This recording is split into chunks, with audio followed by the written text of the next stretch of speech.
André? Olha, Sérgio, eu vejo o seguinte, a Baixada ela tem um déficit maior do que o resto do Brasil na proporção de população, né?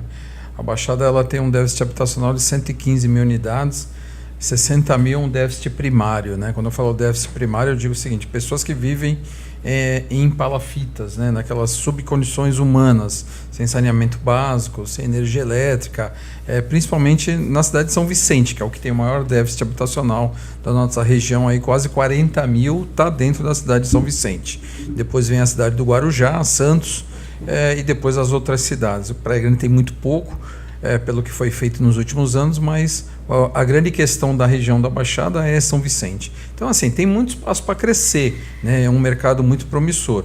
O que precisa é ter novos investimentos em algumas outras opções. Por exemplo, Santos tem a região central, né, do centro de Santos, é uma região promissora, uma região que tem toda a infraestrutura pronta, né? A região de São Vicente são a parte da área continental, né? Precisa fazer a parte de infraestrutura urbana. Por exemplo, nós temos um grande problema em São Vicente, que é o desassoreamento dos rios, que não é feito desde 1944. Qualquer 15 minutos de chuva acaba transbordando os canais e acaba alagando os bairros. Então, precisa fazer uma obra de infraestrutura. E a gente tem na Baixada, né, França, a gente sabe, um custo de produção mais caro do que o resto do Brasil. Então a gente sabe que o metro quadrado do terreno aqui é mais caro do que o resto do Brasil. A fundação é mais cara do que no resto do Brasil. E a gente precisa trabalhar para ter um plano regional habitacional, não um plano nacional. Até porque o custo de construção e o custo de aquisição de terreno aqui é mais alto do que o resto do Brasil. Então, assim, a gente tem algumas coisas que a gente pode ajustar para o mercado, que eu digo assim, mercado habitacional, aquele de primeiro imóvel, que é a necessidade de tirar as pessoas dessa condição subhumana de viver. Já para o segundo imóvel, para quem tem já um pouco mais de renda a partir, a gente tem outras boas opções na Baixada, né? O que a gente precisa é voltar a gerar emprego. A gente tem que lembrar sempre que a Baixada também tem um índice mais alto de desemprego do que no resto do Brasil. Quando nós tínhamos 14% de desempregados na Baixada, eram 11% no Brasil. Hoje nós temos 11% de desempregados no Brasil, na Baixada, e temos 9% no Brasil. Então, o nosso índice de desemprego é maior do que no resto do Brasil. Isso reflete também no mercado imobiliário. Então, assim, a gente tem alguns ajustes que a gente tem que fazer. A Baixada é uma região que tem muito potencial para crescer, mas tem que fazer um ajuste em muitas coisas aqui. Questão ambiental, questão de uso e ocupação de solo. Então, assim, a gente tem muito espaço, Sérgio, mas a gente precisa fazer uma lição de casa muito grande que tem pela frente. E tal, eu queria fazer uma pergunta bem específica, talvez de cunho pessoal até a resposta.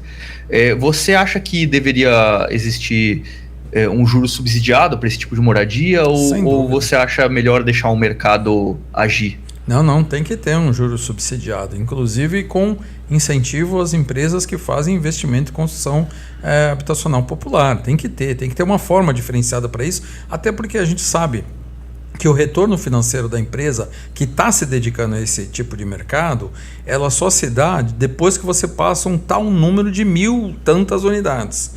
Então, para a empresa conseguir chegar nesse termo e outra, manter esse patamar, eu já cheguei a ter 12 mil unidades habitacionais que eu consegui em torno da grande São Paulo. Mas a gente sabe que uma coisa é você ter, outra coisa é você manter, né? Porque você tem que ter uma estrutura de engenheiro, você tem que ter uma estrutura de compra, você tem que ter uma estrutura de qualidade, você tem que ter uma estrutura de tudo isso. Então tem que ter um incentivo para essas empresas, tem que ter um juro subsidiado. A gente no Brasil hoje tem 5,9 milhões de déficit habitacional no Brasil. A gente tem hoje casamentos formais quase 800 mil por ano. A gente tem novas famílias em torno de 1.100.000, 1.200.000. Então, se a gente hoje conseguisse zerar esses quase 6 milhões de déficit habitacional, a gente tem que lembrar que todo ano a gente precisa de mais de 1 milhão de novas moradias. Então, a gente precisa de um programa muito audacioso para conseguir colocar o Brasil dentro de um quadro favorável.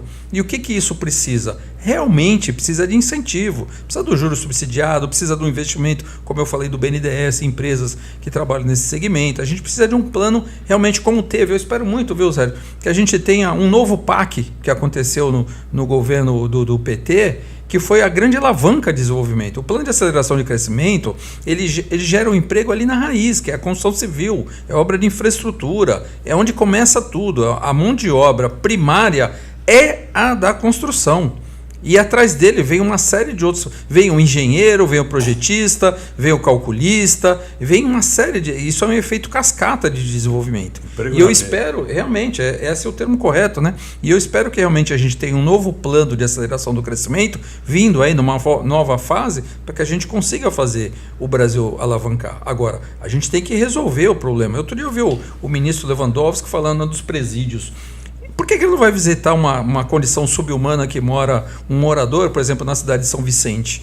É fácil fazer um discurso, porque o presídio, eu também concordo que a condição subhumana de um presidiário que ele vive, mas vai conhecer, que nem eu tive lá na Vila dos Pescadores em Cubatão, que as pessoas moram em cima da água, vai conhecer a região lá do Santa Rosa, ali no fundo do Miosotes, no Guarujá, vai conhecer as favelas que tem por aí. Aí você vai ver que a gente tem que dar muito mais atenção a quem vive numa condição subhumana de moradia habitacional do que quem vive num presídio.